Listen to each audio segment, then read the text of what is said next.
This conference will now be recorded. Sorry. So this session will be recorded, and hopefully the rest will join us as we go through the slides that we have. Today, we want to go through a few more things related to analysis of RNA-seq data, and maybe I will just start with launching my presentation. So the overall goal in this training program was to prepare you to understand the steps of processing RNA-seq data from raw reads to a table of expression, then to analyze that table of expression. First of all, making sure that it is ready for analysis by doing normalization and doing exploratory data analysis, and then finally moving on to the analysis stage. And the analysis stage has two major components. The first component is understanding what trends we can detect in data. Data mining is one side of that. Then using that understanding about the data to identify something very specific, for example, feature selection or assigning some sample to a specific class, and those things we will talk about today. And finally, the second big part of that, so the first one was kind of statistical analysis and machine learning, and finally it is how to interpret the things that we found, how to interpret the gene expression patterns, how to look at gene sets, and how to understand what biological processes are we detecting as a result of analysis of this RNA-seq high throughput data. So last time we talked about unsupervised machine learning or data mining, and we talked about dimensionality reduction, like principal component analysis, and clustering. How do we use those two methods to understand how the data reflect some groups? And in our case, in the project that we're looking at, we're really looking at subtypes of breast cancer, and we looked at how some of those subtypes could be clustered using different techniques. I think we only went through hierarchical clustering, but also I told you about k-means clustering, and we could see how using PCA we were exploring and visualizing the data, and then using clustering we could define what that group is.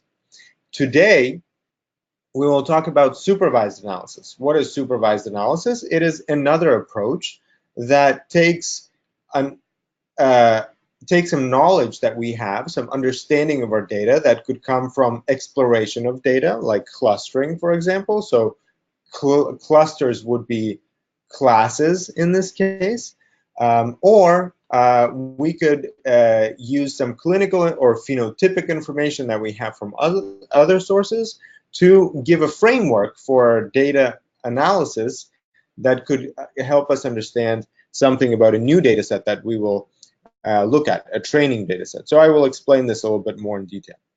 Now, differential expression analysis is something that we did before, but it also falls under supervised analysis because what we are doing is we are defining two groups that we want to compare, and we're using this understanding to extract some features that are responsible for that separation. So when we have the results of differential gene expression, we are really looking at gene sets. So we are looking at things like, here's a group of genes that are upregulated in this group of samples, and here's a downregulated in this group of samples. So we're dealing with sets of genes, and they're not exactly following some standard pathway, for example, annotation or gene ontology. Sometimes we just have a set of genes, and we want to see what set is enriched with these genes that I found. And to do that, we'll talk a little bit about gene set enrichment analysis, a method that is primarily used once you have your differentially expressed genes. So let's talk about machine learning for data exploration and classification. For data exploration, we already talked about last time how we can use dimensionality reduction. And today I want to just review the concepts behind dimensionality reduction and clustering just to refresh your memory and give you a sense of what exactly are we doing. So what we have is some group of data sets. So these are objects. And when we look at them, it's easy for us to say, well, one's a cat, one's a dog, but obviously there's some variation within each group. For a machine learning method, it doesn't understand that this is cat or dog. So we would have to translate that into group one and group two. So we're not really trying to identify what it is. We're just trying to say that they're definitely different. And so what I would do is I would place one group of them under group one, another group of them under group two, and perhaps I will find an outlier, something that doesn't really fall into any one of these groups. So that's the basic concept of unsupervised machine learning. I train some machine, some algorithm, to understand differences in the data, some variability in the data, and then I can either assign them to groups or identify it as an outlier, something that doesn't really belong to any of the groups. So last time we talked about PCA, principal component analysis, and this was the pipeline that we ran. I hope some of you had a chance to try this on your own. And we looked at how it helps us explore the data and visualize the data, right? We saw how this multidimensional data, many thousands of genes, can show us separation between samples. But we also thought of some considerations. How many genes we use? So we could use 7,000 or 15, and we saw different results. And how also to interpret that. It's not very easy to interpret necessarily the separation into groups. But when we got the results, we saw that with 7,000 genes, we saw a major separation into two groups. But then we also could compare PCA on different numbers of genes, different lists of genes, and we could see that we have different results for the same subtypes of cancer depending on how many genes we use as input. Now we saw that visually we can separate these things into specific groups, and we can do that by marking our samples with a name, and then PCA will color them a specific color, and that helps us kind of separate, see whether what we expect to see from the type of separation that we know about the data is present in the data that we're seeing, right? But it's not an automated, it's not a function of the method to provide us with this information. Then we tried to do the same thing with hierarchical clustering, right? And with hierarchical clustering, what we did was we took the same data set, we didn't mark it, we didn't classify it with any kind of label, but we wanted to define those groups. So the same groups that we saw here, how do we actually define them in an automated way, right, with machine learning? So we used clustering. And for example, with hierarchical clustering, we talked about how it's a bottom-up approach. So really, you're starting from the lowest level, and you're starting by combining the points that are closest together. You link them together. And once you link them together, you essentially create a tree that eventually combines all of your samples into a single cluster. And as a result, we have a dendrogram. And the dendrogram really shows us this bottom-up approach to clustering. So we see at the bottom we have all of our samples, and they are linked with these lines, and we have several different methods for linking them. And now we can kind of see some structure, hierarchical structure that we see in our data set. How do we use the dendrogram? We can draw a threshold that gives us specific information based on what we are expecting. If we're expecting 2 clusters, it would cut it at that level. If we're expecting 4 clusters, it would cut it at that level. And if we expect 8 clusters, it would cut at that level. So it's really up to us to define what we're expecting from this clustering method. Today, we want to talk about supervised machine learning.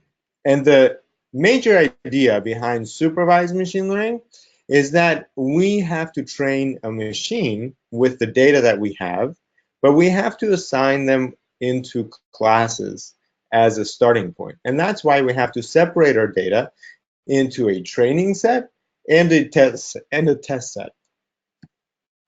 So in our training set, we would have to give it some examples that we will see in the overall data set. And we would have to give it a class. So for example, these are cats and these are dogs. And then we would give it some other data that the algorithm doesn't know anything about and try to see whether it can accurately assign a specific class to this data set. So how can we do this? Well, there are several methods, quite a lot of them. So let's go to the platform and try and see some of them, and I'll go through a few examples that we can try together. Now, I pasted in the chat the same link from the last data set that we can take a look at, where we will see a whole section. So if you look at the link that I gave you under lecture 6 files, we have supervised 15 genes, supervised 7,000 genes, and then supervised out. So what do we have here? Under supervised 7,000 genes, what you will find is two data sets, a test and a train, that gives you an idea of how these data sets should be organized. So let's take a look at what we have here inside. If we open the train table in Excel, what we will see is that we have the same samples with genes as features. Now in machine learning, we look at these items as features. And these items would be our objects or observations. And we know that these are samples, and those samples are all subtypes of breast cancer. So we classified them according to what we know about them from the breast cancer perspective. Now inside, as you remember, we have normalized and log scale numbers. And this is going to be important for accurate work of these algorithms. And we'll talk a little bit about how they work. So again, we have here a number of samples. So you can see, let's just see really quickly how many samples we have here. Okay, so we have about 38 samples in this table. This is the train table. Let's open our test.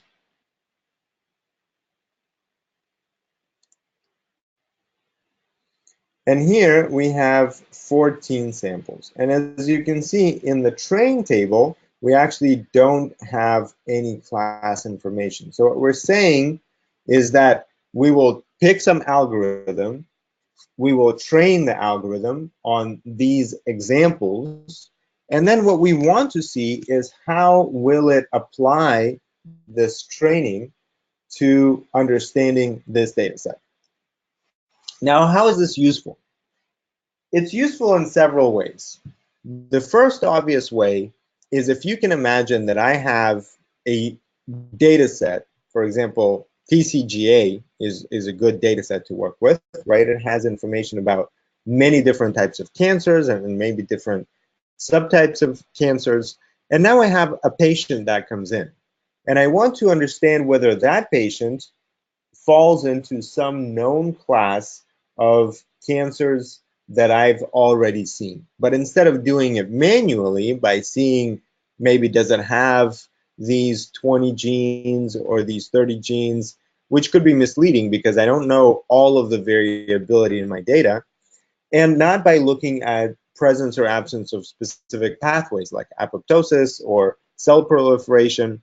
I want to just have a black box that I throw data at, and it gives me back an answer. And so that is really the idea behind these classification methods, but they also have some other useful features. One of them is to try and understand why. So if I have a training data set that I have separated into these several types or subtypes, and then I have this training data set, and these could even have almost the same samples. One of the functions of some of these algorithms is that it can provide me with some useful information as to why and what genes separate all of these classes.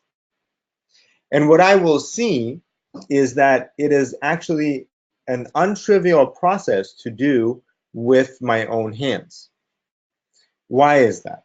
Well, before we start, let's do a little exercise to really try and understand that. So if I look at my results, and here I will just get my let me get just the training data set. This is 15 genes, so it's not going to be so bad. Let's imagine this is my data set. And what I want to see here is how do these samples separate, right? So as usual, just because it's easier for me as a human being, I would have to move things around, right? And I would have to, for example,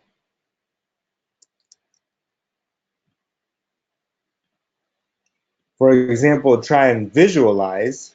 Okay, so here I have cloud and low. I'm just going to put them together with cloud and low.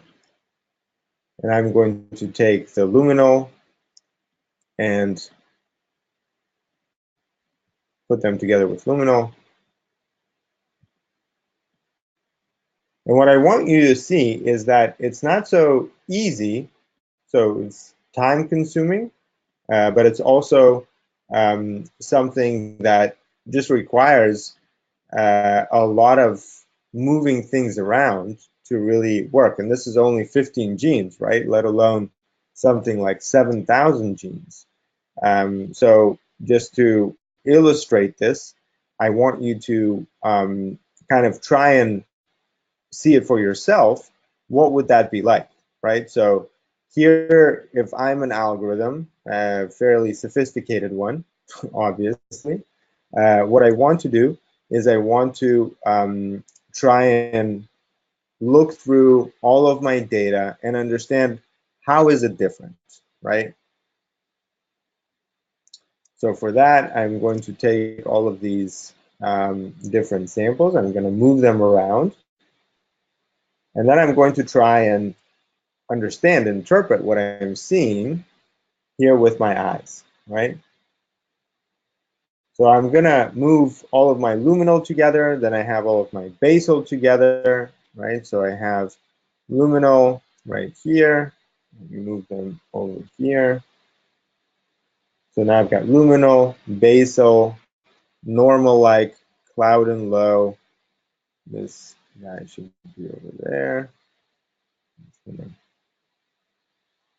Move this here. Okay. So now I've got my table. I've got them organized.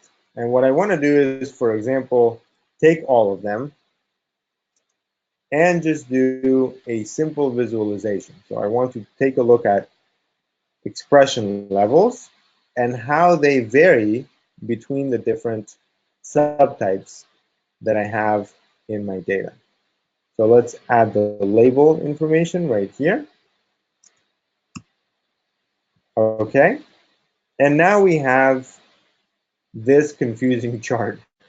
So what we see here is that some of the samples or some of the genes, right, have a high expression, for example, for luminal, but on average, some of these genes really have very low expression for luminal or almost nothing, and then higher for further. But even with 15 genes, which is not that many, if I have to go one by one and look at each gene and how it separates these samples, I will find that it's a fairly complex problem to do. It's a fairly non-linear separation. It's not like I have two groups and I can just say, oh, okay, well, there's only two options, right? It's either high in one group and low in the other group, or the other way around, high in the other group and low in this group.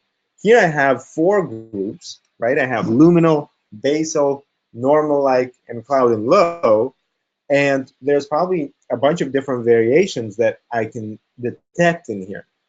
And this is only with 7,000 genes, or with 15 genes. What do I do with 7,000 genes? So to do that, how do I get from 7,000 to 15 that actually show me some clear separation? That is where classification with feature selection will be a very useful method to try. So let's go into the platform, and it's going to be right here under supervised analysis, under data mining. And let's try and upload the 7,000 genes. So we will use supervised 7,000 genes, test and train data together, upload them together. Let's define groups, and let's just specify that this is going to be our training data, and this is going to be our test data.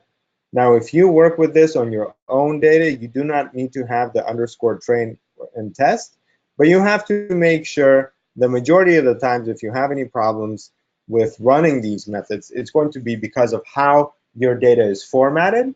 So just remember to format with these examples in mind. I'm going to press on start, and the first one that I will do is stepwise LDA. Here I will change this parameter nouveau to 0.005. And here I can read about what to expect from this analysis. So what we read here is stepwise linear discriminant analysis is used to find a subset of the provided features that optimally separates the classes inherent in the data. In this procedure, a discriminant model is built iteratively. Starting with an empty set of features, LDA classification is evaluated on each feature, and the feature resulting in the highest accuracy is added to the optimal feature set. So what you can see is that this stepwise LDA algorithm is actually using the standard linear discriminatory analysis method, and it goes step by step to select features that are the most informative. So if some gene contributes to separation between all of the classes, it is added to the list. If it does not contribute, it is not added to the list. And so step by step, it goes through all the features, and then you have some set of features, and you can see that LDA, standard LDA classification, can then be performed using this subset of optimal features without including possibly strongly correlated, redundant, or noisy features. Now that's another important thing about stepwise LDA. LDA in itself assumes that there's some normal distribution in each sample set, in each group. And sometimes it will not work with highly correlated features because there's just too many of them that look exactly the same. So let's complete our pipeline, and I will do 7,000 genes stepwise LDA. You're welcome to try this yourself as well. And let's run this pipeline. Now, as we get through this step, we're going to run a few more methods just to compare the outputs. Do you have any questions so far? If you have any questions, you're welcome to add them to the chat. Again, if you don't have the files, I pasted the link to the files in Dropbox, and make sure that you actually download the files to your computer before trying to uploading them to the platform.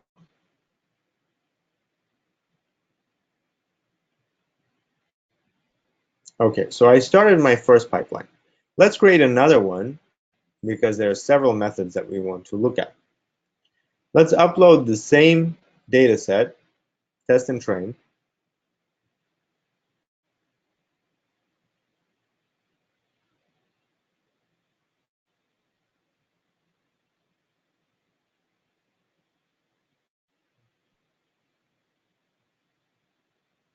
This time, we can select random forest.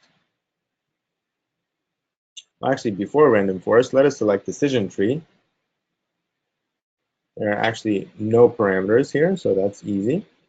And let's talk a little bit, what is a decision tree? So let me just call this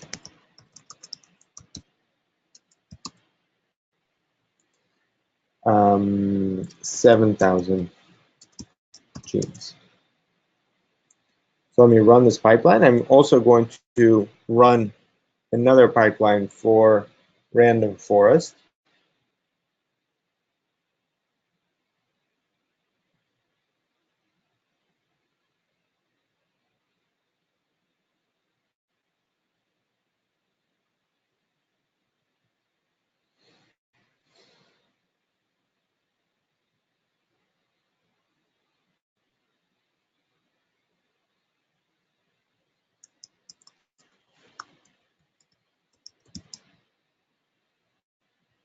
Okay, so now we have several pipelines running. Stepwise LDA, decision tree, and random forest. What are these? What are these methods? So first of all, it's important to understand that they all have the same goal. Their goal is to classify our data and make sure that this understanding of separation within our data could be applied to new data sets. So that's why we have these two different sets of data, the training and the training and the test. So when we talk about classification, let's go through and use this example of SVM. Well, since we talked about SVM, let's create that pipeline as well. Let's just upload the same files real quick. Define groups check, train, test, and let us run SVM. SVM stands for Support Vector Machines, and it is kind of an advanced method that is very effective, particularly because it does not have the same assumptions like LDA about your data. So what you can read here in the explanation is, while LDA attempts to maximize the separation between the mean of two classes, SVM focuses on separating the points that lie near the boundary between the classes. And SVM, another part of it is that it can transform the space that you are trying to draw the separation in to a higher dimension so as to identify the separation between classes in a more optimal way. So here you can select the linear kernel, click on save, and let's just run this method, and then we'll go back to the presentation to learn more a little bit how this actually works. So SVM 7,000 genes.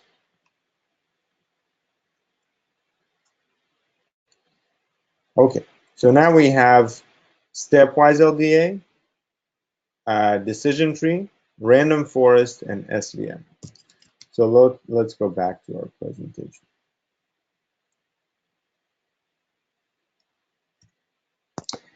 How does SVM work? And using this example, we'll try and understand in general a little bit deeper what classification means.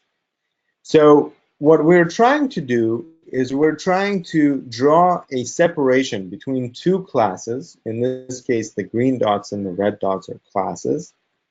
And we are trying to maximize the distance between them so that our separation is optimal. So we are really trying to define where does one class end and where does the other one start. Now, you also probably, so this shows you that if I add a new sample, right, a new dot, how the machine should tell me, the support vector machine should tell me which class does it belong to. But also you can see that I'm going to take this sample and I'm going to try and identify how close is it to each one of the classes. And what you can see here is that some of these dots, for example, this red dot right here and this green dot right here, they're obviously not where they should be according to a perfect separation between these classes. So that's why in the settings of SVM, you saw that I have like a punishing error that I will assign to these kinds of an examples, right? So let's go back and look what this is called. So let's just quickly upload these files. We're not going to run this again, but we just want to check. So just so that you understand how to use these parameters when you set up your analysis. So if I click on SVM, I have a few options here, right? So, and one of the things, so you have scaling of classes and you have cost parameter. And this cost parameter could be increased or decreased based on my understanding of the data. If I know that in the data there are a lot of dots from one class that are on the other side, I will maybe keep it low. And that means that I am giving it more flexibility with the actual separation. And the second thing was kernel type.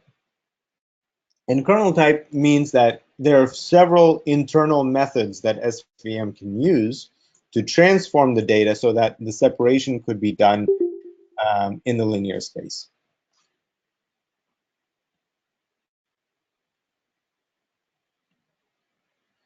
Okay, so let's go back.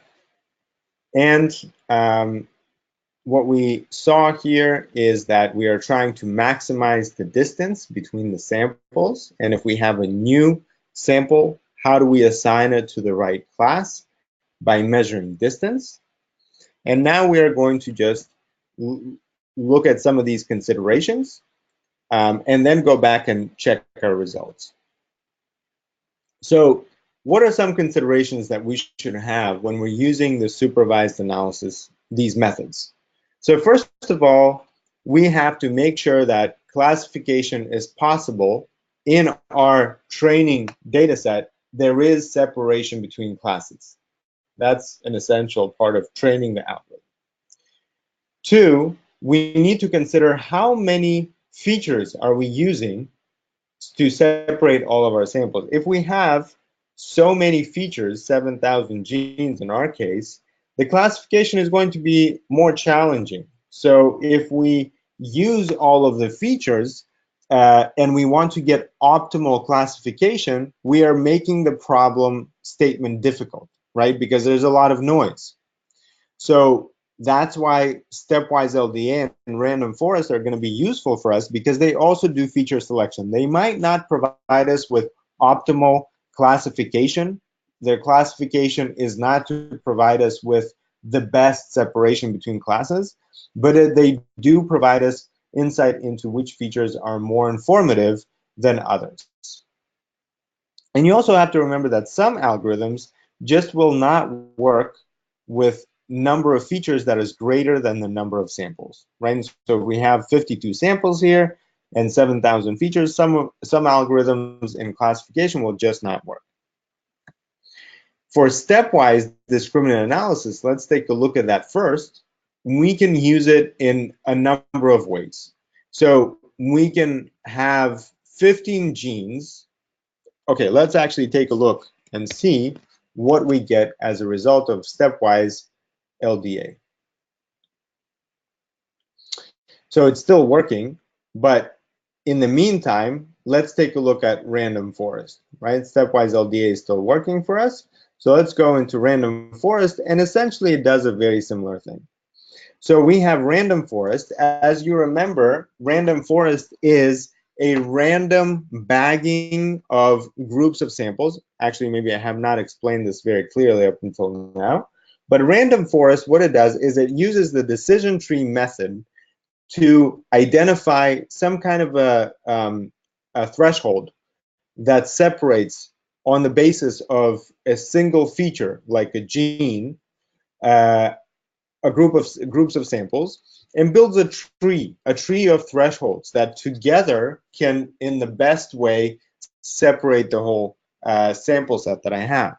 But random forest does it in many different subportions. It's called bagging. It takes groups of samples randomly and tries to run decision tree on that group of samples. And then it optimizes how combinations of trees can work together to give us the best separation. Because of that, it can evaluate the contribution of each feature in our ultimate separation.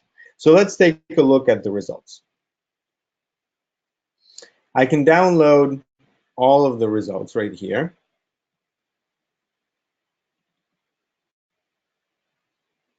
And see what I have inside. So first of all, I have feature importance. I have results for my test set, so I can check how did it do on classifying the samples that I gave it without it knowing what class they belong to. It also gives me this confusion matrix, which tells me how well did it estimate its own performance. Now, also, you have a package in R that you can run independently. And here's another thing that we can actually get here as a visual. So we can get the plot, and this is going to be useful for us to look at. And this is the plot that we actually want to look at. So what you can see here is different gene names, right? So this would be the same gene, and their mean decrease accuracy and mean decrease in Gini. So these are two parameters that random forest uses for evaluation of feature importance for our classification. What is accuracy decrease? Decrease in accuracy means that if I take this feature out, I don't use this gene in my classification, the classification results will become less accurate. So it's harder for me to understand which samples belong to one of the classes. Mean decrease in Gini has to do with entropy. And that means that my bagging procedure is based on the idea of randomness versus stability. If I can have stable results every time, that is better for me because there's less chance that I will miss something. And so that is another way to evaluate a contribution of a feature because it provides me with more stability. So now let's take a look at what these genes are, and let's also take a look at the prediction. So I have this result for test set. So let's go and open this up. I have here for each one of the samples in my training data set, I have some kind of a prediction. Now, we already have all of our samples annotated, so we can check, right? So if we open up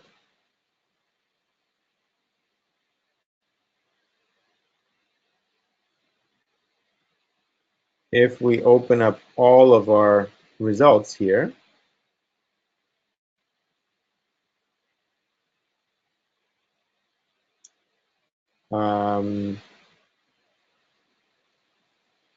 there we go.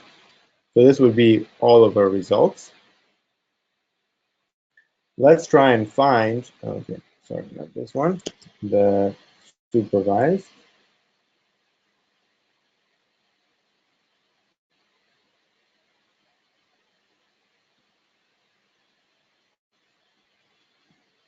Where did I have?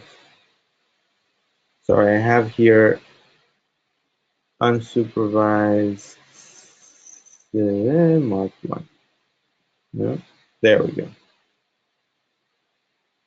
Yep, here I should have all of my samples marked. So let's take a look. What did it predict based on the training data set? It predicted that 184A1 right, is normal-like. This one is normal-like. 21MT1 is basal, basal, and this one is basal. Then we have HCC 38, HCC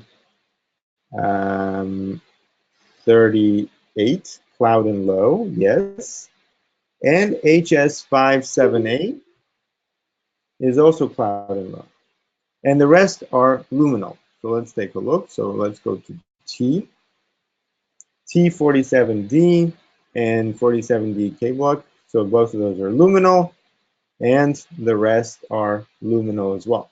So actually, random forest accurately predicted classes for all of these samples. Now, this is not a simple task because we gave it 7,000 genes, right? So out of all of those 7,000 genes, what random forest did is it selected some genes that were good for this kind of separation, and then it accurately classified new samples that we gave it in the test dataset.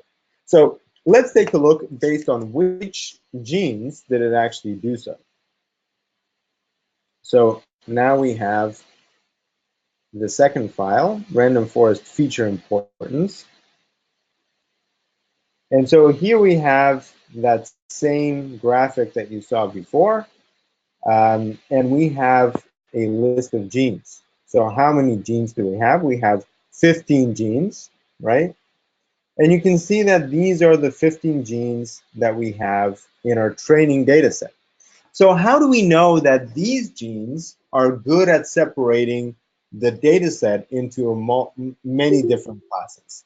What we can do is we can take these genes and their original expression values and try and see whether the PCA using 15 genes or 7,000 genes improves separation into different groups. So let's go ahead and try that.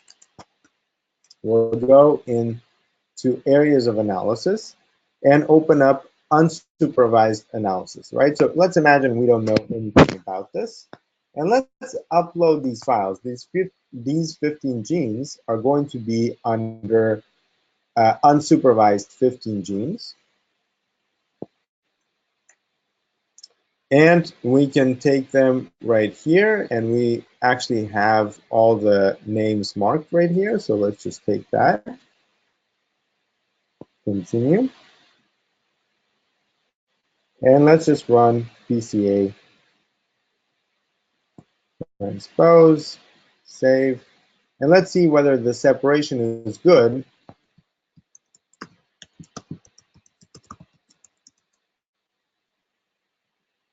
based on what we saw.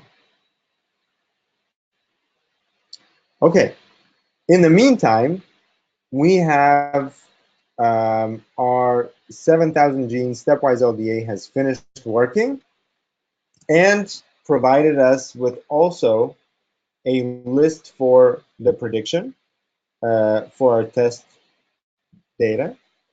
And also it gives us a plot and the feature coefficients. So let's just download some of these files.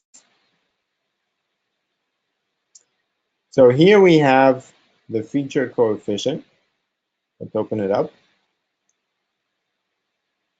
And here we actually have 7 genes, and these genes were selected by stepwise LDA. So let's also open up the plot and see how well it separates based on LDA between these different classes. So here you can see LD1 and LD2, right? Gives us this separation. We have cloud and low, luminal, basal, and normal-like. They separate pretty well. They also separate pretty well when we have LD1 and LD3, basal, luminal, normal-like, and cloud and low. So 4 of these subtypes. So what it did is based on just these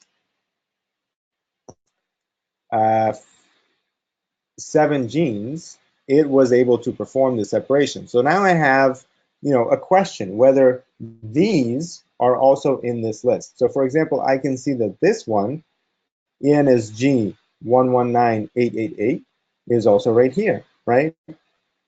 I can also see that 918, let's see, actually, well, let's search for them. Let's search if we can find this. It's right there, right? So this one is right there. Is this one in here? Okay, so as you can see, there's some overlap, right?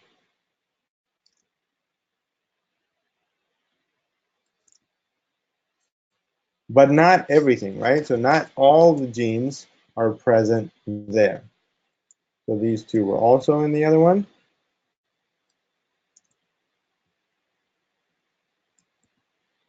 Nope.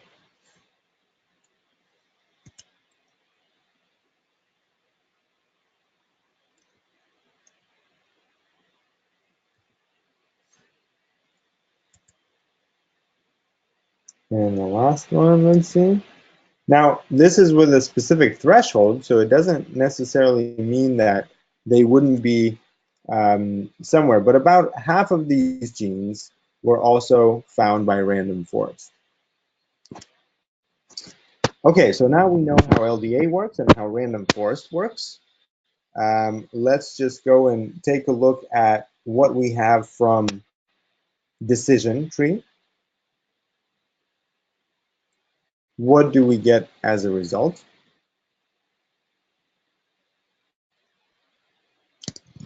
So this is what we have as a result for decision tree. It was able to separate all of the samples just based on these two genes. And you can see even by what threshold it did it. So it actually separated luminal from the rest by this one gene. So ENSG. Let's see what this gene looks like. Let's see, is that in here? Let's open up. Okay,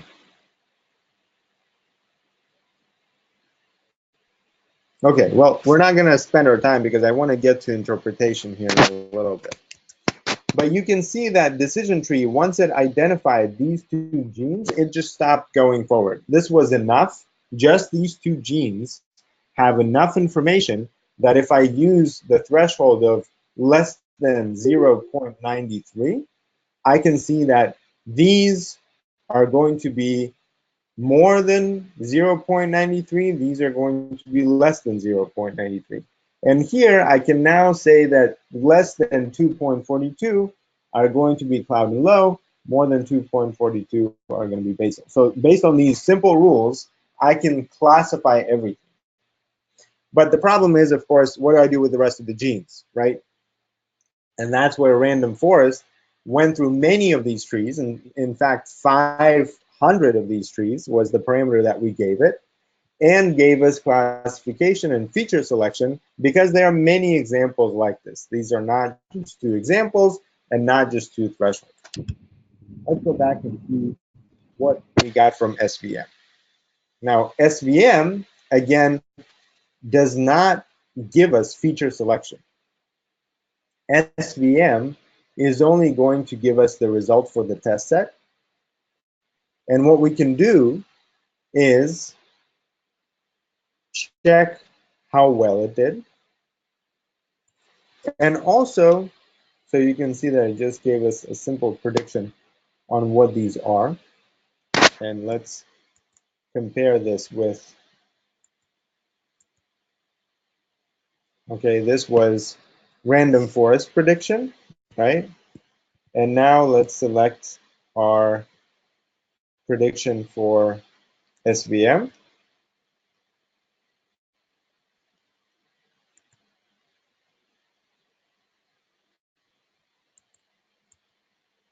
Okay, SVM prediction, random forest prediction.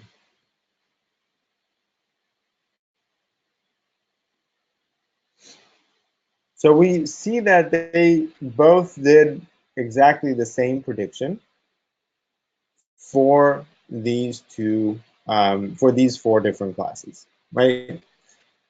But remember that SVM is probably going to work much better, and especially for complex data sets, on a smaller number of features. So if we give it 15 features, it should work better. And one of the ways that you'll be able to see that is based on these statistics. So here you can see the confusion matrix that tells you some information on how well it did. And you can see that accuracy for the training set is 1, meaning 100%. So I hope that this was a brief introduction into some of these methods that you will find useful for your ability to use these methods in analysis of data sets based on gene expression. Now let's talk about annotation and interpretation. The first method that I want to show you is using gene ontology. So now we have these 15 genes from random forest. How can I know what these NSG genes actually mean? How do they represent the biology? And what can I understand about my data set based on the biology of these genes that are being expressed or not being expressed? So let's do this. Let's go to areas of analysis and go under utilities. And under utilities, you can see this button called annotation. So let's upload that file that we got, right? 15 genes. So what we have here is the number of samples, all of their expression values, and 15 genes. And let's press on continue, start, and let's press on annotation. So here we have a few selection. We want to use gene ontology categories, and we do have a header, and the number of columns where we have our data is number 1, right? So we make those selections, and let's call this 15 gene annotation, run pipeline. Also, as we are doing this, let's create a heat map of our data so that we can visually take a look at what this data shows us.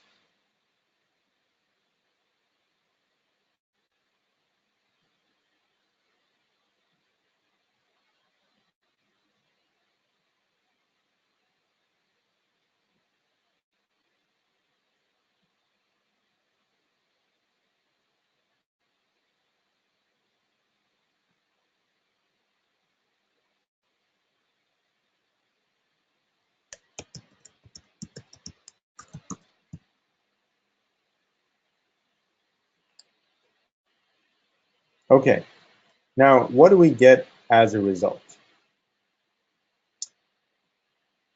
I'm sure that all of you are familiar with David. David is a database that will show us how databases of known genes and their functional properties can be used to cluster a number of genes. So what we're doing right now is we are taking the 15 genes that we found as important for separation of these different breast cancer subtypes, and we can try and understand what is their functionality. And David does exactly that. So what David is a database for annotation, visualization, and integrated discovery. And it's a knowledge base that has all of these different functionalities. And so what we can do here is we can actually do functional annotation, paste in here the list of our genes. So let's take the list of our genes, not the 7,000, but the 15 that we got. Open it real quick.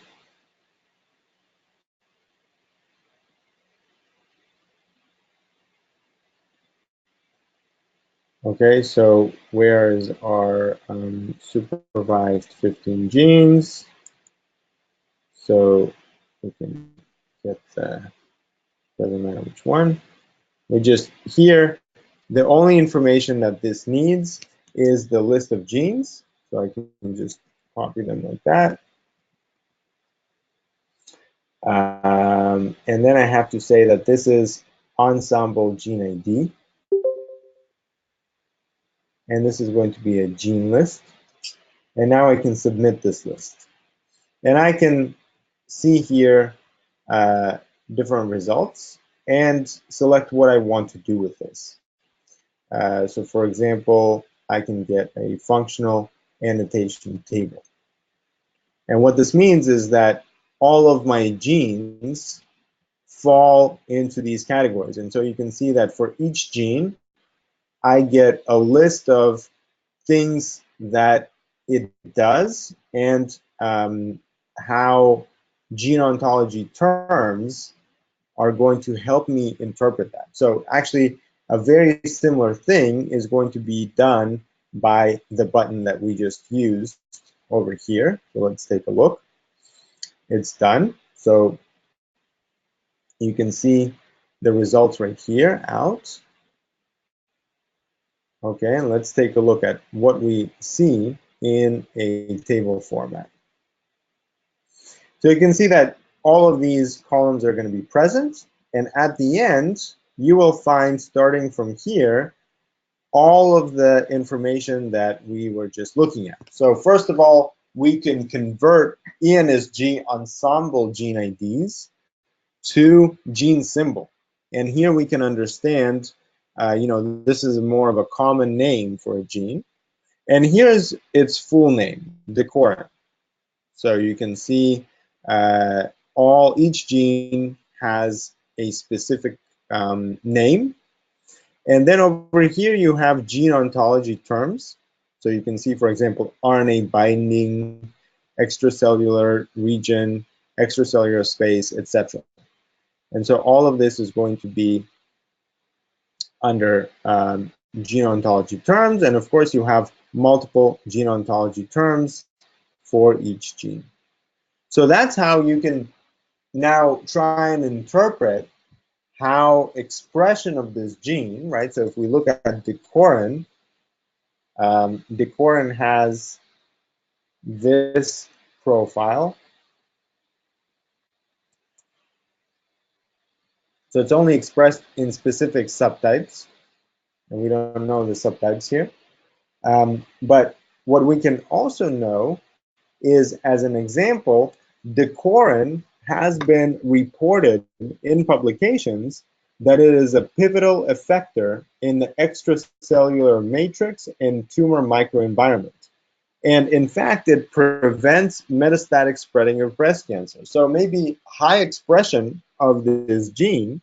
So if we go back here and we see that it is highly expressed for some of these cancers, maybe they have less chance of metastatic spreading. And so that's how we can try and understand, and here you can read more about it, that, there's the epidermal growth factor receptor, ERBB2, right, strongly implicated, and you can see how decorin is suppressing both primary breast carcinomas and pulmonary metastases, and they show that decorin causes marked growth suppression in vitro and in vivo testing. So you can see that it's done in cell lines and orthotopic mammary carcinoma model. So this is very interesting because if you can now cause this gene to be highly expressed in a new sample, you might expect that the metastases and the growth is going to be suppressed. And in fact, we found that this gene is responsible for some separation between these subtypes of cancer. So now we can understand a lot more about how these different cancers, right? If you go back to our original discussion of this project, we talked about how some of these subtypes of breast cancer are more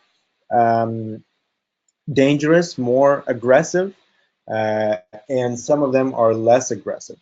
And so that's how you can use this gene ontology information to interpret what's really going on. Do you have any questions as we reach the end of this part of the session? Please let me know if you have any questions. I'd be happy to answer and spend a few minutes. If anything from today's session was unclear, or if you have some general comments about the types of information that you're getting out of this.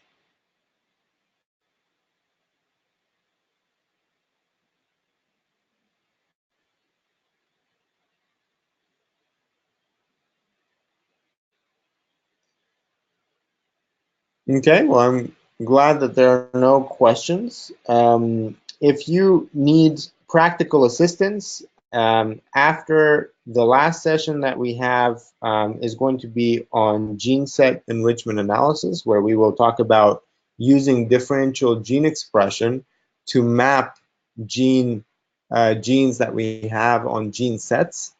And we'll talk a little bit about how to do pathway analysis using gene set enrichment analysis. And the last thing that I just want to show you before we disconnect is the results of the heat map. Probably going to be useful if you want to present your results to somebody else. So let's see what that looks like. So this is the heat map that I got. And what's neat about the heat map when you're trying to visualize your results is that it also clusters them by groups. And you can see here that there are, so you can actually, unfortunately, they're cut off right here because the names are too big. So instead of these, you can use common names and then they won't be cut off. But what you can see here is that there are specific patterns, and visually it's fairly clear to see. So if I was to prepare my table a little bit better, and here I would have the names, the group names, and here I would have the common names, I would get a nice picture. Again, you can see that the red is low expression value, and 12 or green is the high expression values. And you can see how they maybe separate the whole data set into different groups. Thanks again for joining the session today. And again, let us know if you're having any issues or questions that we can help you with. By next time, we'll introduce several new data sets that you can start working with to practice the information and the skills that you've acquired during this training session. And I think there you will really see and be able to appreciate what kinds of challenges arise in a practical setting of analysis. Thank you and have a great week. Thank you.